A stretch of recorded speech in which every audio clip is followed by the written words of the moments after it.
I would like to welcome you all to this international Eftersnack or informal get-together after the Forum for Science Communication. I hope the ones of you that have participated enjoyed the event.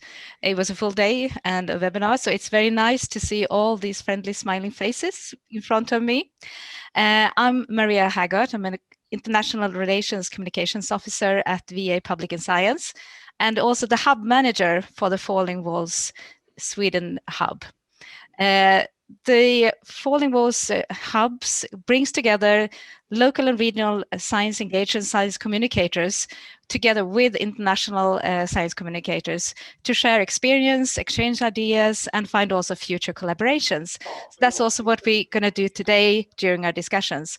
But firstly, some Zoom etiquettes. And I think, Ben, if you share the screen as well. I would like you all to stay muted when you're not speaking, and also try to have the cameras on, but I can understand if you're sitting and if you have any problem with connecting or with your connection, that might also be the problem, that you should maybe turn off your camera. And also we're going to have some time for questions. We're going to listen to two inspiring presentations today. So if you have any questions for those, you can put them in the chat. And also, if you would like to, as I said at the start, when some of you already had joined, that if you would like to rename yourself with your name and your organization and maybe the country you come from, that would also be perfect. And now I would like to invite my fellow colleague and friend, Anna Maria, who's a senior advisor at the Sweden Research Council, to say a few words and maybe give some highlights from today's Forum for Science Communication. Well, firstly, I want to just say that the Swedish Research Council is very happy to be able to co-organize this Eftersnack together with VA, Public and Science, and with Falling Walls. I thought that I would not do any brief from the main conference. I think you have seen and heard me enough today. And I also think that we are very much excited to learn more and to interact with each other. So I'm really happy that now I can see it's 52 who actually are still with us. So let's start. Thank you, Anna Maria. And I'll leave the floor to Niklas, actually, who will give us a brief introduction to what is actually Falling Walls Engage and the community. So over to you, Niklas. Thank you so much, Maria. It's great being here. Thank you for having me, and congratulations for this wonderful forum that you've organized today. Very enlightening sessions. Thank you so much. I am representing the team of Falling Walls Engage. My colleague Milena is with us today as well. You might see her later in a breakout session as well. And yeah, I'm happy to just walk you a couple of minutes through what Falling Walls and Falling Walls Engage is. And if Ben, if you switch to the next slide, actually I will tell you a little bit about where this peculiar name is coming from, Falling Walls. There you see a photo from the fall of the Berlin Wall. On the 20th anniversary of that day, our founders founded Falling Walls, an organization that is bringing together the brightest minds from science, business, and media, and has done so each year ever since. So for the past 11 years, we have brought together the people on that very day, on the 9th of November. And throughout the development of the organization, we have added more and more programs, and one of them being Falling Walls Engage, where each year leading up to the conference, we are organizing a competition, the Falling Walls Engage finale, where we present and showcase the 20 most exciting science engagement and science communication initiatives from all around the world. You will see that on the next slide. It has been like most of the events that you've visited and that we've organized, it has been actually in person, of course, taking place in a venue that is now placed in the former death zone where the falling walls, where the Berlin Wall was standing. Now in the past year, it has shifted to a virtual event. And to bring the spirit of falling walls actually to places outside of Berlin and actually connecting the community of science engagers and communicators around the world all year long, we have started to launch Falling Walls Engage hubs. You see a map on the next slide with the 5 hubs that we have launched, and we're so happy that we have VAH and Maria as partners for the Engage Hub in Sweden. We are launching the 5th one, Australia, actually next week, and I will tell you a little bit about that at the end of this session.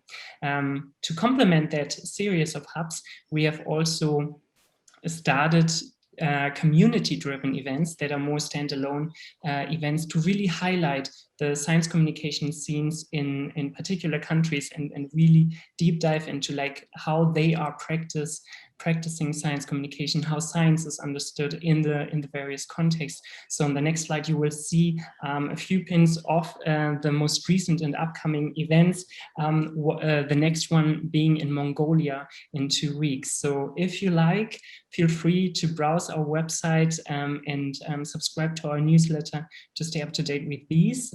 But we will also tell you a little bit more about that. And now to wrap up my little presentation, I have also brought a short video that I hope gives you a little bit an idea of what we're doing at Falling Walls Engage and how it actually looks like, all these things that I've just talked about. So I will just switch, and I hope you enjoy.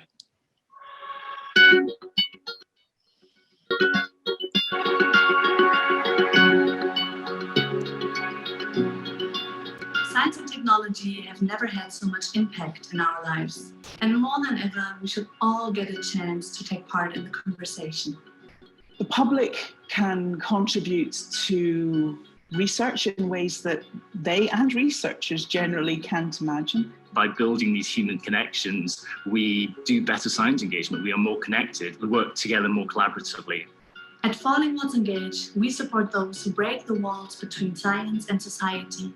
People who have found new ways to talk about science and engage communities all around the world. Science engagement is the process of creating a dialogue around science. It's about making research accessible and relevant.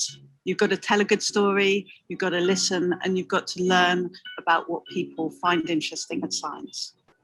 We started in 2018 in the frame of the Falling Walls Conference in Berlin. Since then, we have become a unique global platform for science engagement. Through different formats like international hubs, community gatherings, and our annual pitch competition, we foster international collaboration and co-learning. We put the spotlight on projects that have a real impact.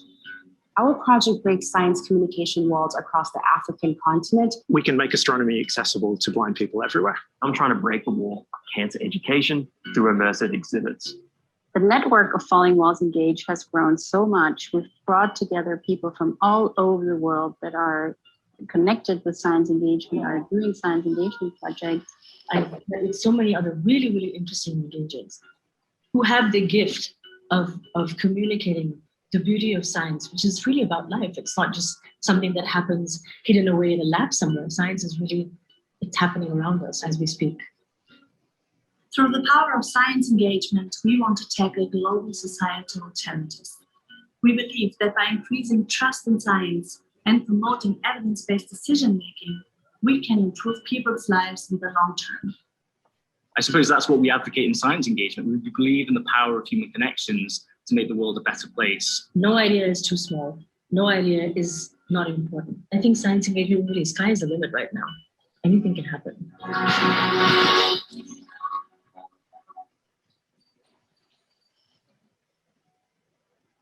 Wow, yeah. That was the little film that I wanted to share with you. Thank you so much for having me, and I hand back over to Maria. Thank you, Niklas, and thank you for this brief presentation of Falling Walls. And as you say, you can go into the Falling Walls Engage website, and I think we'll put the link also in the chat. But now, as you heard a little bit of us, who we are, we would like to know a little bit about you. So where are you actually joining from? So go to the menti.com and use the code 15772597 and answer that first question, where you're joining from.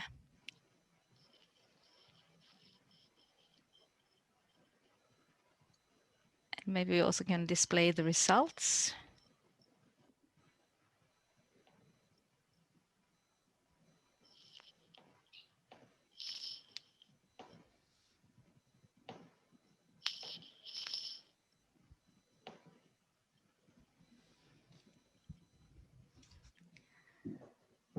So we see we have Stockholm and Gothenburg in the lead, followed by someone in Brussels and Berlin, of course, and someone in Scotland, and Louisa in Finland. Welcome. It's nice to have also our Nordic neighbors in this. But also see that you're coming from all over at least the Central European part of the world. And someone here in chat, welcome from Düsseldorf in Germany. And Egypt, that's a bit far away from Stockholm. I think that's the best thing with these online conferences, that you can join from wherever you are. It's very easy. We would have loved also, as we started with, having our Australian friends and our Argentinian friends, but we're in a bit more difficult time zone for them, either early in the morning or late in the evening. I also have another question, a more pandemic question. So if you go to the next question, Ben, and that is, what was the easiest not to do during 2020? Was it to do less or no shopping, to work or have school from home, or spend vacation at home, or not to travel abroad? What was the easiest not to do during 2020?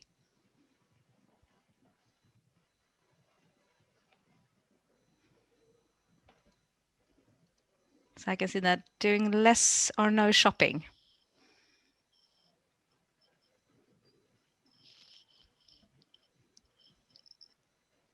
I totally agree on that. If you're in lockdown, it's very difficult to do shopping.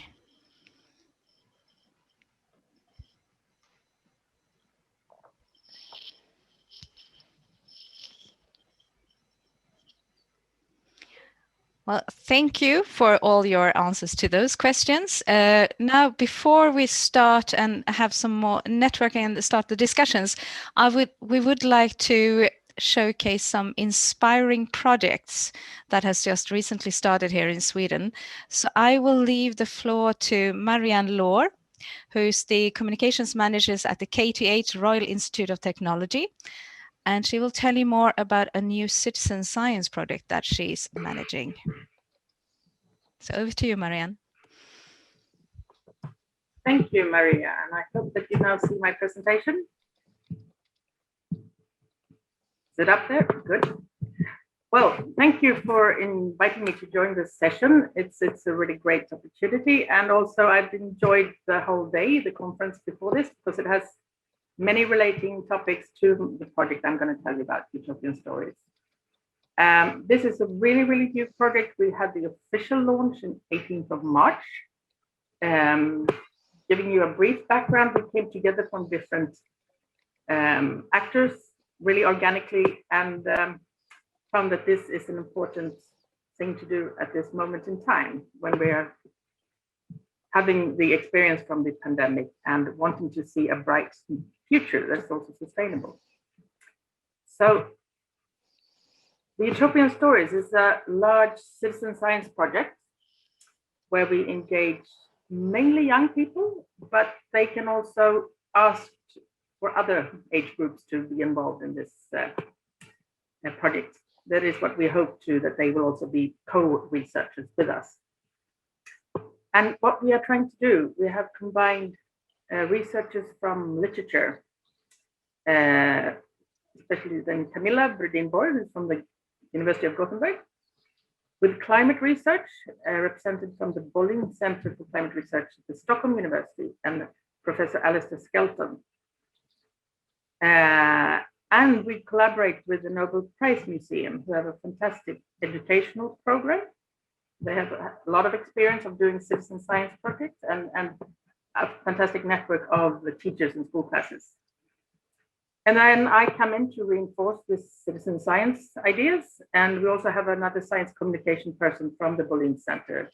So we think we have made this a great constellation, but it's not without challenges. And I'll tell you a little bit about that soon.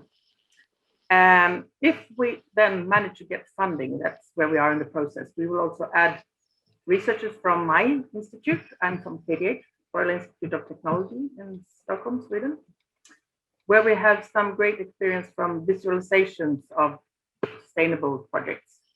And that I think will also be very accessible for the general public to see what kind of patterns will our data develop, what can we see. And we hope to also include people from Finland to make it a Nordic project. So what are we actually trying to do? Well, we're trying to capture how stories of experienced and imagined changes can be used in co-creating a sustainable future. So the questions you just replied to, what didn't you do in 2020? That was the questions that the research from climate research were interested in. Sort of, can we learn what we could not do and maybe understand if we need to do things differently in the future? That will also be a good life. And the next data collection set is that from the literature science and from the humanities, we ask young people to share their future stories. And of course, they get some training into what utopian stories and dystopian stories are to understand we need to make a shift. We have had a long period of having quite many dystopian stories around. So at the moment, we're just really getting started in collecting data, and this will then be into the research phase and then a visualization phase starting next year. And so what are the main things we want to highlight? Well, we want to talk about hope, because the Fridays for Futures have been a big movement everywhere around the globe, but of course in Sweden with Greta Thunberg.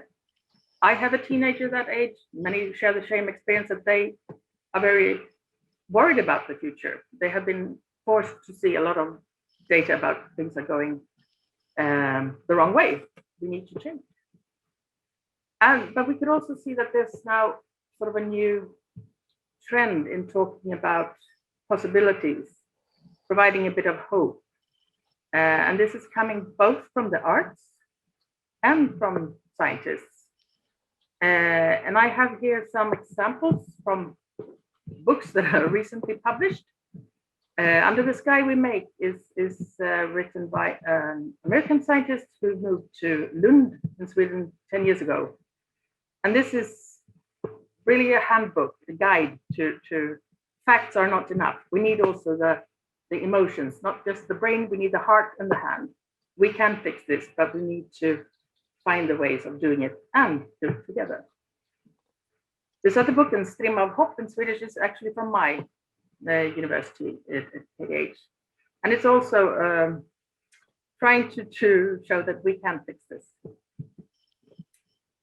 What we are doing also, of course, is to use the fact that we have the Nobel Prize laureates in literature and how they can inspire and share experiences. And I just added here two such cases. One is Aniara, from a Swedish author. It's a utopian story or dystopian story from many years ago. And Clara and the Sun is a very new book from the Nobel Prize laureate Kazuo Ishiguro, which is interesting in thinking about how we can do things differently. So short about our challenges, we are trying to achieve something that it's not really been done before. It's combining methods from the humanities and natural sciences is interesting. Very many people give us that feedback. They think it's, wow, we would like to see how these stories can then be turned into climate data and then patterns on, can we know what is a good thing to do for the future or what shouldn't we do? But we have a little bit of problems with finding how to share these. They can be sensitive data. So we're now in an ethics trying to prove if this is how we can do it, how we can manage this. And finally, we have been part of this festival in other sessions as well. The other day we were in the live lab and did a real-time case study with school students. And they got to answer the same questions as you just did on what was easiest to not do in 2020. And I'll show you, because I couldn't do real-time data on the things you answered, but this is what they answered, and I think it is quite true for the general picture. That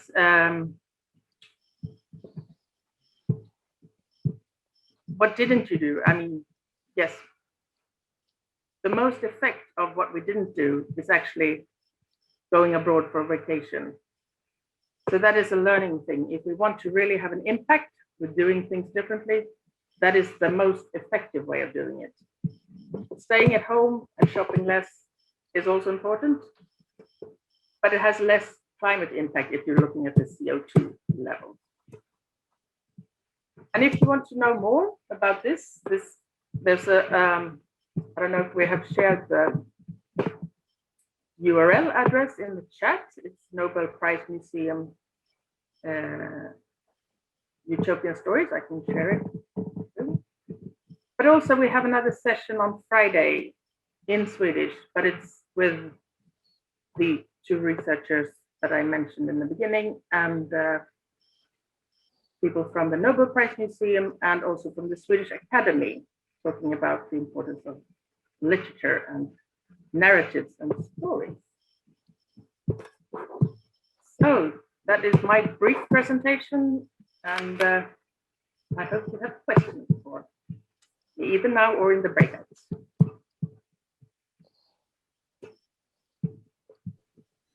Thank you, Marianne, for sharing that inspiring citizen science project. I see that we have a question in the chat, but I also have one question for you. That you mentioned that we will open up the project for more participants, and if you're interested, is it possible for other organizations to join and participate in this citizen science project? We've just started, as I said, so we're actually running sort of pilots in Sweden with a few school classes at the moment, and waiting for this ethics permit just to know that everything's fine. But then we'll try to make it really international. So I'd say stay tuned and get in contact, and we will try to engage more. Perfect. We'll definitely let all of you know when this is up for international collaboration. And the question in the chat was, will the utopian stories be evaluated from the perspective of individual learning outcome for the co-researcher? Yes. We will have to make it anonymous. That is part of this GDPR and ethics. So we will look for the patterns, and we have to aggregate it and make it so that you cannot identify your own contribution, but you will most likely see how you contributed.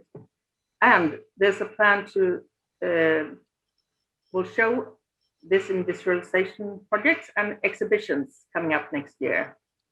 So we already have a plan for getting back to everybody who's been part of the data collection and the storytelling.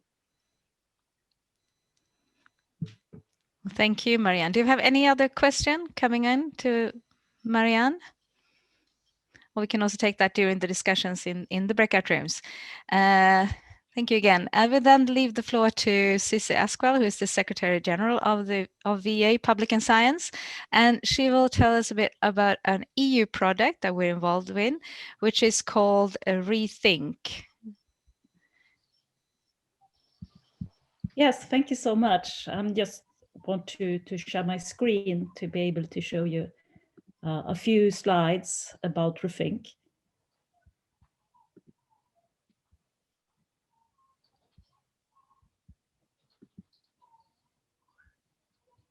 Yes, so Rethink is a European project where VA, our organization in Sweden, is 1 out of 10 partners, and we want to really integrate theory and practice to try to develop some best practices for science communication and think about the future for science communication. At the core of this project are Rethinker spaces. Was that? So it's a name for getting people together in a test bed or a learning hub. We run one of those in Sweden with science engagers, and there are 6 more, so in 7 different countries we are running those Rethinker spaces, where we gather once every 6 months to discuss different aspects of science communication and how it can evolve for the future. And what I would like specifically to highlight is a rather small investigation we did earlier this year about how citizens do understand science. And we were looking for some kind of interesting topic. So we were thinking about climate change, but then, as you know, the pandemic hit us all. So of course we chose the pandemic instead. And we made qualitative interviews with Europeans, 81 interviews, to try to find out how people understand scientific developments and those challenges we are all facing now during the pandemic. And we wanted to find these micro moments when you realize something. So in the beginning of a pandemic, when we were all trying to find out what was happening now and how should I adapt and how should I, what could I feel, what could I do to protect myself and my loved ones. So we asked people specifically about that.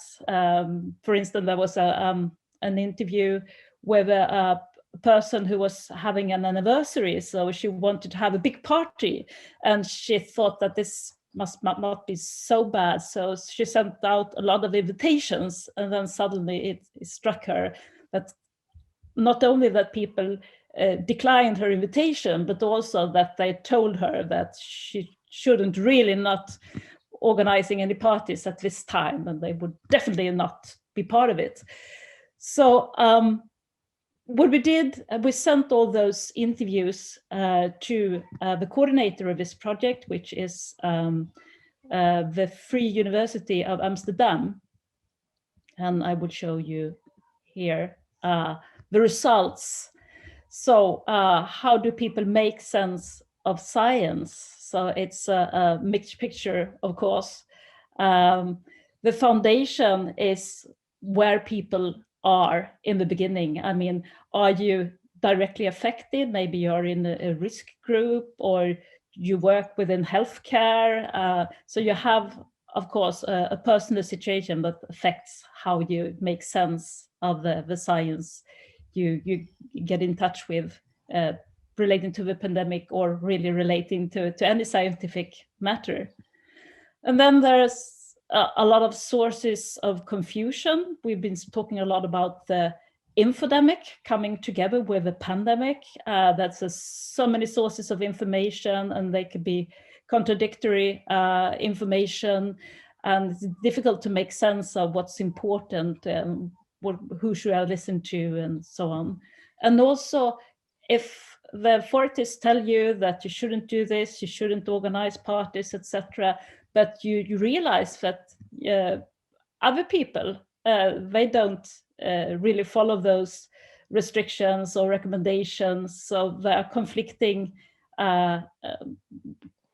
What should I do what I like to do, or should I do like other people do? And if people act differently, so probably it's the peers, your family members, people that are close to you that will affect you the most. then to overcome showing one more, overcoming confusion, you try to go to what you thought from the very beginning. So what are your world views? What are your beliefs from the beginning? Often you fall back on that to make sense of this conflicting information. And also you tend to listen more to what kind of information that are overwhelming you, like the news media, that you, rather than seeking actively advice from different sources, you get a lot of messages, because often it was specifically news media, that in the end very much affected what people thought and how they made sense of this. So as a conclusion, it's the ideas you have, the needs you have, the experiences you have already, but then also, of course, your personal situation, how you feel, and the worldviews you have from the very beginning. All these aspects will inform you quite heavily in how you make sense of science.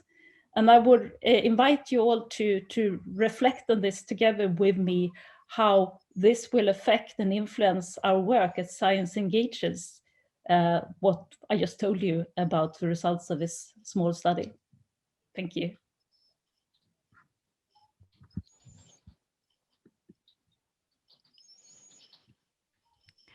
Thank you, Cissi. And which leads us up to exactly that we're going to do some reflection, discussions and networking. And we have actually chosen a couple of topics for you already. So I will share my screen and let's see now. And these are the topics. So while my tech wizard Ben is setting up the breakout rooms, you can think about if you would like to continue discussing the Reimagining International SciComm collaboration, what do you need? And that will be hosted by Niklas and me. How to organize digital SciComm events, tips and tricks, if you have any things you want to share, or if you want to do some knowledge exchange on that. And then, as Cissi just invited you to, is rethinking science engagement in a digital world. So in a minute or so, my colleague Ben will open up the breakout rooms, and then you will be able to choose the breakout room yourself. If you have any trouble in choosing, doing that technically, not mentally, you can write in the chat and we will make sure that you will be redirected to the right, or the breakout room of your choice. Hello everyone, I think you're all safely back. My Ben, the tech wizard, has safely brought you back from the different online meeting rooms, breakout rooms. I hope you had fruitful discussions. I think it's very nice to see one another after a long day of webinar meetings and Zoom meetings before that. We had prepared a Miro board to collect and harvest your inputs. We didn't use it in our groups, but I will send that out, the link out, if you want to add any details on that. And now I would just like to briefly give the floor to Niklas, because he's going to talk a little bit of the forthcoming Falling Walls activities. It's just one of them. So I give and share the screen with you, Niklas. Thank you so much, Maria. So actually what I forgot to mention earlier as well, and which I wanted to quickly highlight, I have been mentioning the Falling Walls Engage finale in November, actually this year taking place on the 7th. And we've just launched 2 weeks back, I think, our new call for applications. So if you are, or if you know of a science engagement initiative, can be from anywhere in the world, but that you think is so exciting that we should have it on the stage in Berlin. Right now, Falling Walls is planning to be a physical event in November. And so we invite those 20 science engagers to Berlin. My colleague Milena is sharing the link right now in the chat. And then there's another opportunity where we would like you to invite you to join next week our launch of the Australia Hub is taking place virtually, and the deadline for registration is closing. The applications are closing tomorrow, actually. So Ben, if you could share just the slide to just give you an idea of how it looks like and our topic. So we will be focusing on different arts-based approaches to science communication to address the challenges that we're facing. And among this variety of approaches that we will actually highlight, we will focus on one in particular, and that is science theater. So this community workshop will prepare actually a follow-up event, which is called, then you can share the following slide, exactly. And it's called What If Scientists Ruled the World? That is the name of a forum theater production that we're organizing on May 8th. And now I would like to close by showing you a short video and greetings from our hub manager and Maria's colleague in Australia. And also I will actually this time share the computer sound as well to give you a better experience. So enjoy. G'day, I'm Paul Richards, Director of Communications and Outreach at the Australian Academy of Science. I'm also the manager of the soon-to-launch Falling Walls Engage Hub Australia. It's so exciting and inspiring to be part of this global community of creative professionals, engaging the world with science. I'd like to invite you to be part of our online event next week, Revisualising Science, Arts-Based Approaches to Wicked Problems. This workshop will be happening on April the 22nd at 11 AM Central European Time. We'll use the topics discussed here to inform a live public performance of forum theatre called What If Scientists Ruled the World? On May the 8th, science communicators will interact live with the audience to address some of the most wicked problems facing us today. I hope you can join us, and I look forward to meeting you as we build the Falling Walls movement together. Yeah, there were words from Paul, our Australian hub manager, and now I give back to Maria. Thank you so much. Thank you, Niklas, and we send a warm thank you to Paul. It was a little bit too late for him to participate in this meeting, so we're happy to have him online or pre-recorded. So by this, I also want to invite you all to stay in touch. Ben, maybe if you could share the last slide where we have also the Falling Walls web address. So if you want to stay in touch with us, the Sweden Hub, or with any of the other hubs situated more locally to you, near you, you can go into the fallingwalls.com website, and you can also send us an email, and we'll let you know. And then also know that you ticked in the box, many of you at least, that you would like to stay in touch. So we'll definitely keep you in touch with what's happening within the Falling Walls Engage community. And as Niklas said, please have a look at the calls for the Berlin Science Festival and the Falling Walls Engage Prize. I think that's a major opportunity to showcase all the good things that you're doing out there. So with that, I say farewell, auf Wiedersehen, adieu, hej då från Sverige, from Sweden, and see you in Australia next week, down under. Bye. Bye. Bye. Thank you so much. Bye, everyone. Thank you. Bye. Bye. Thanks a lot for the organization. Bye. Thank you. Bye. Bye. Bye. Bye.